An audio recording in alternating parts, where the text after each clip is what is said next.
নমস্কার বন্ধুরা, তোমাদের সবাইকে স্বাগত জানাই ইংল্যান্ডের সল্টবার্ন বাই দ্য সি থেকে একটা নতুন ব্লগে। আগের ব্লগটা আশা করছি তোমরা অনেকেই দেখে নিয়েছো, এটা হচ্ছে তারই সেকেন্ড পার্ট। তা আমরা তো চলে এসেছি হচ্ছে সল্টবার্ন বাই দ্য সি এর বিচে। এখানে এসছি বাচ্চার হলিডে উপলক্ষে, আর বাচ্চার হলিডে উপলক্ষে এসছি আর বাচ্চাকে নিয়ে খেলাধুলো করবো না সেটা তো হতেই পারে না। তা এখানে জল থেকে বেশ কিছুটা দূরে বিচে আমি আর তিয়াস মিলে একটা গর্ত তৈরি করছিলাম। গর্ত তৈরি করে জল বের করছিলাম, আর সেই বালিগুলো দু সাইডে মিলিয়ে আমি বানাচ্ছিলাম হচ্ছে পাহাড়, আর তিয়াস বলছে আমি বানাচ্ছি হচ্ছে মহাদেব। এইরকম করে আমরা খেলাধুলো করে যাচ্ছিলাম, আর সাথে এখানে নামও লিখছিলাম। বেশ মজা লাগছিল, মনে হচ্ছিল যেন ছেলের সাথে সাথে আমিও নিজের আমার ছোটোবেলাটা ফিরে পেয়েছি। আর দূরে দেখো এই ঘরগুলোকে দেখে না আমার খুবই পরিমাণ মনে পড়ছিল হচ্ছে সেই ছোটোবেলায় সঙ্গীত বাংলায় খুবই শুনতাম গানটা খুব দিত, সেটা হচ্ছে কবে আইবে আমার পালারে। তারপর তিয়াস ওখানে আবার বালিতে নিজের নামটাও লিখেছিল, সত্যস্মরণ নামটা খুব সুন্দর করে রেখেছিল।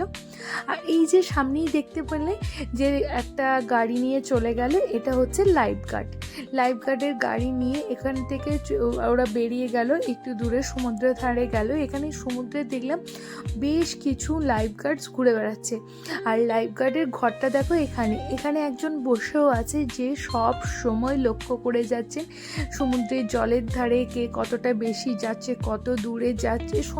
সময় ওরা ক্যামেরার সাহায্যে, দূরবীক্ষণ যন্ত্রের সাহায্যে ওরা সব সময় সেটা লক্ষ্য করে যাচ্ছে। আর বিচেও যারা লাইফগার্ডরা আছেন তাদের সাথে সব সময় কানেক্টেড থাকছে। এটা দেখে কিন্তু বেশ ভালো লাগছিল, মানে এখানকার কিন্তু মানুষজনদের ওপর বেশ যত্নশীল কিন্তু এরা। যাই হোক, তারপর অনেকটা ঘোরাঘুরির পর চলে এলাম হচ্ছে একটু কফি আইসক্রিম এই সব কিছু খাওয়ার জন্য। আমরা হেঁটে নিচে ঘুরে অনেক ক্লান্ত হয়ে গেছি, আর আজকে খুব সুন্দর ওয়েদার। যখন আমরা কফি খেতে এসেছি, আমরা কফি খাবো, এখানে জল খাচ্ছি, বিরিয়ানি আওয়াজ হচ্ছে।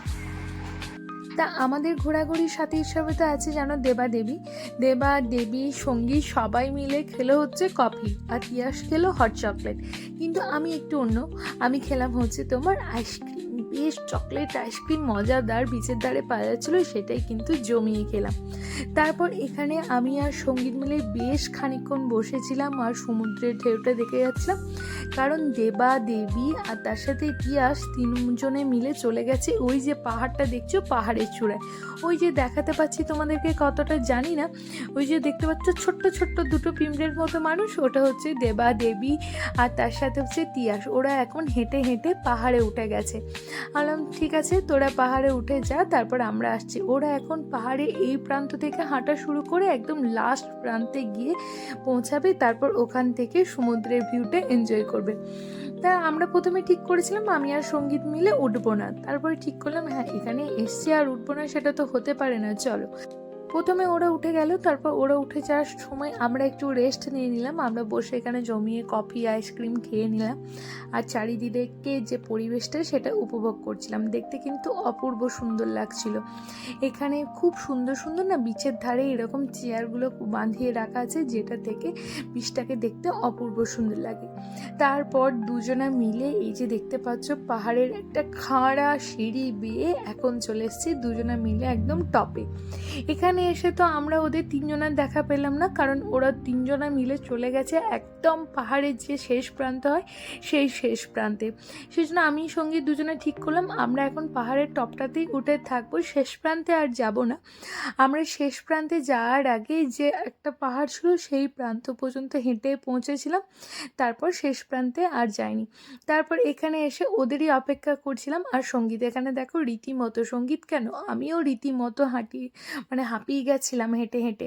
যে ওই যে দেখতে পাচ্ছ যে একদম শেষ প্রান্ত, তার ঠিক আগের প্রান্তে আমরা এখানে এসে বসেছিলাম। এখান থেকে তো চারিদিকে পাহাড়, ছোটোখাটো পাহাড়, আর সাথে হচ্ছে সমুদ্র, সাদা পেঁচা তুলোর মতো মেঘ, অপূর্ব সুন্দর লাগছিল। আমরা ইংল্যান্ডের অনেকগুলো বিচেই মোটামুটি এখনও পর্যন্ত গেছি।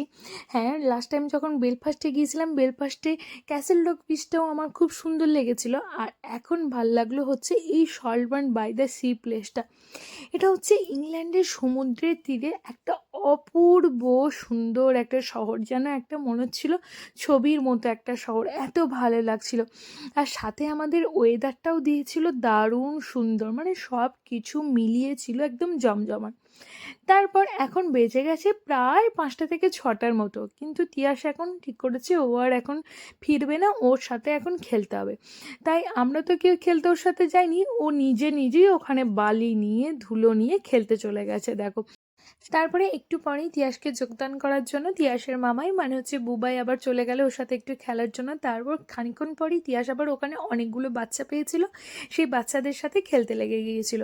তারপর তো বাড়ি ও যেতে চাইছিল না, বাড়ি মানে হচ্ছে রেড কারি যেখানে আমরা এয়ারবিএনবি করেছি সেখানে ফিরবো বলে ঠিক করেছি রাত্রেবেলায়। তিয়াসকে তো কোনো রকমই জোর করে বাড়ি ফেরার জন্য রাজি করালাম। আর এখন এইবার এই যে এখান থেকে বিদায় নেব সলবান বাই দ্য সি থেকে, জানি না এই সমুদ্রের ধারে কবে আসবো, তবে এই জায়গাটা আসার আবার ইচ্ছা রইলো, কারণ জায়গাটা হচ্ছে অপূর্ব সুন্দর, এক কথায় হচ্ছে অসাধারণ। দেখো এতক্ষণ ওই আমরা বিচের ধারে ছিলাম, পিয়ারে ছিলাম, এখন প্রায় রাত্রি অনেকটা হয়ে গেছে, আমরা এবার রওনা দিচ্ছি বাড়ির উদ্দেশ্যে। তোমাদের কেমন লাগলো এই ব্লগ?